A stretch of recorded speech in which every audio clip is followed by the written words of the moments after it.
What happened to Uchiha Sasuke?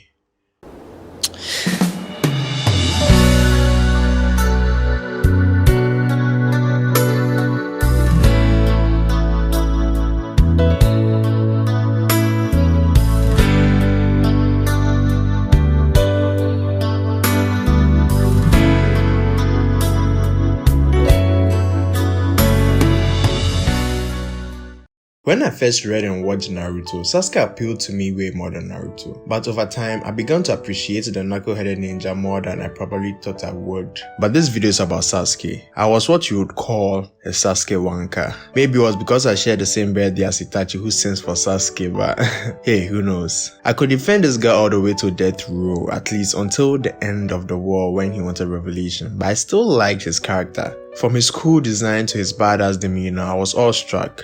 Watching him as a kid, I always wanted to be like him. Heck, I was such a dog, I even used to put my hands in my pocket just to feel badass. I stood outside in the rain shouting, But enough about me, let's talk about Sasuke. If you've watched the show, you already know who Uchiha Sasuke is, but let's do a little recap. Sasuke was not always the cold guy we came to know him as. He was actually a happy child, eager to please his family, so he worked hard to the best of his abilities. Itachi was a natural genius which raised his father's expectations, or at least so he thought. He worked extra hard so that his father could see and appreciate him too. He wasn't a genius contrary to what most people would think. He was at the top of his class, but he had to work for it because the bar was set exceptionally high for him, since everything seemed to come easy to Itachi. He did seem to grasp things quickly though, but he still needed to put in the work just like Naruto did. After the death of his clan, his character made a major 180. He didn't care about anyone except his revenge, and he didn't want to get close to anyone. But he couldn't just escape Naruto's friendship no jutsu, so he let down his walls a bit.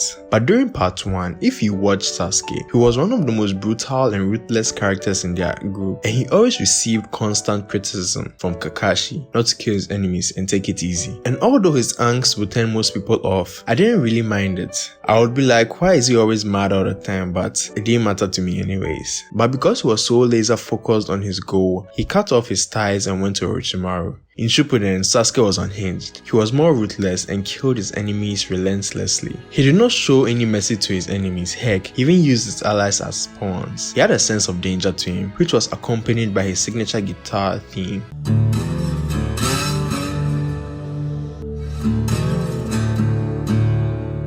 When Naruto gets a major win, he does too on his side. There is this duality concept I like to think Masashi was going for in writing Naruto and Sasuke, which I get a lot of flack for, which I want to talk about. Sasuke is what they call a deuteragonist. I hope I didn't butcher that pronunciation. Which means he is a person second in importance to the main character. In Shippuden, he has an entire arc which I really dig, which lets you know what's going on with him. Sasuke is an integral part of Naruto's story, and there wouldn't be Naruto without Sasuke. He is his friend, his rival. They motivate each other to be better. Joke all you want about it, but Naruto literally chased Sasuke for more than half of the entire story. And he even said, how can anyone become Hokage if he can't even save his friend? Sasuke was a proactive character in the story just as Naruto, moving the story forward in his own way, chasing and accomplishing his own goals as well. During the war, at its end, they introduced us to Kaguya and the Sage of Six Paths, her children, Hagoromo and Hamura. Hagoromo had two sons, Indra and Asura, who started a so-called brothers' rivalry. They are the representation of the sun and the moon, yin and yang, good and evil. The duality concept of these characters is about balancing each other out. Naruto with the brightly themed characterization. He wears the bright colors, he is loud, he seems happier, he is optimistic. Whereas Sasuke is his natural opposite, with darker themes. He wears a lot of dark and neutral colors. He is cold, he is quiet, indifferent, or even angry sometimes. And he is more of a realist. Not to say these characters have to stick to this characterization strictly. Where one lacks, the other provides, creating balance.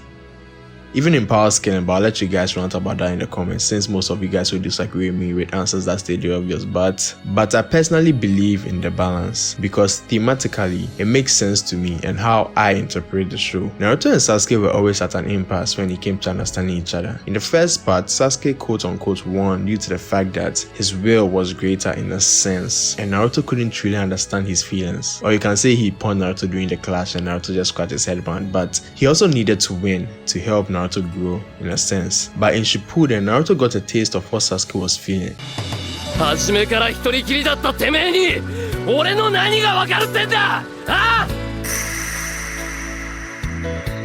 And that's when he was finally able to reach him. It wasn't easy, but his ability to overcome his pain, whereas Sasuke couldn't, got him the victory, if you can call it that. But they both lost their arms this time, as they lay on the broken statues on the Valley of the End, with their arms forming the unison symbol. This passes over people's head, but I believe thematically this is the point Masashi Kishimoto was trying to make. It doesn't matter who is strong or who is smarter or who is fighting with the intent to kill. It was not a matter of what ifs. This was the end all be all. And the result, balance. The light needed to feel a bit of darkness before it could overcome the darkness. But then again, the show is called Naruto, and no matter what I try to say about other characters, people will always have a personal bias to Naruto, which is okay. Everyone is entitled to your opinion. And if my theory of the duality concept is correct, then Masashi kinda did a shitty job of balancing these characters out. But even still, I feel like he did what he could in the hope that we would be able to decipher these themes appropriately in order to truly understand the message he was trying to convey. Then along came the sequel Boruto. Let it be known for the record, I'm not a big fan of Boruto. I do not hate it either. I just have a lot of problems with the show, and I know what they're trying to do, but it just doesn't work for me. Hence, my feelings about the show would definitely influence my thoughts on the matter. I have a lot to say about the show, which warrants its own video, but let me not sway from the subject matter, Sasuke. Sasuke was done dirty in Boruto. Naruto was too, but Sasuke really got the short end of the stick in this one. From the first episode, he and Naruto were rumored to die, but now I just feel like there's no hope for him anymore. Let's be honest, Sasuke has been completely nerfed. Even in the animes when he still had the Rinnegan, my man never had chakra. They are setting him up from this is conspiracy out here, but they want to kill Sasuke out the story. I can't take this, I'm even saying it, bro. No!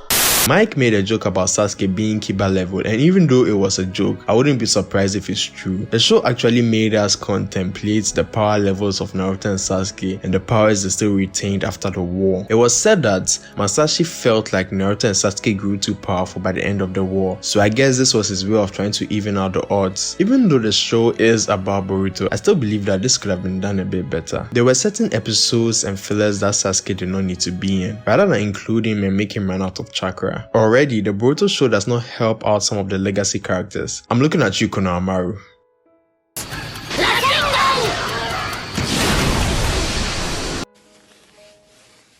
Heartache. The show needs Naruto and Sasuke to help Boruto grow, in case they aren't there in the future. And doing this without taking the focus off Boruto can be tricky. So rather than making a year group full of talented geniuses, build them up step by step, methodically, so that they would not need Naruto and Sasuke to come to their aid. And when it's time and they are facing greater threats than their parents did, they wouldn't need their parents anymore. But they are given threats greater than Naruto and Sasuke, even though they are nowhere close to their power and experience, and still wind up being useful rather than Naruto and Sasuke. Like, how does it work? That don't make no sense. So were the past years all for nothing?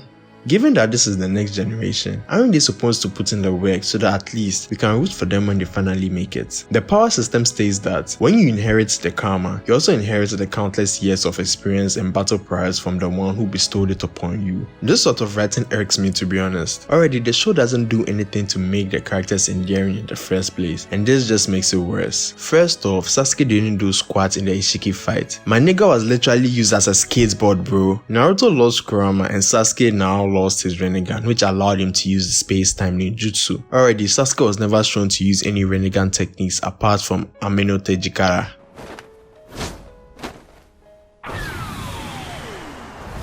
He never used Chibaku Tensei since Momoshiki and after the war, and they found a way to make Amaterasu useless, so he doesn't use techniques like Enton Kagesuchi. If you want to know how really powerful this move is, watch Swagkage's video explaining Blaze release.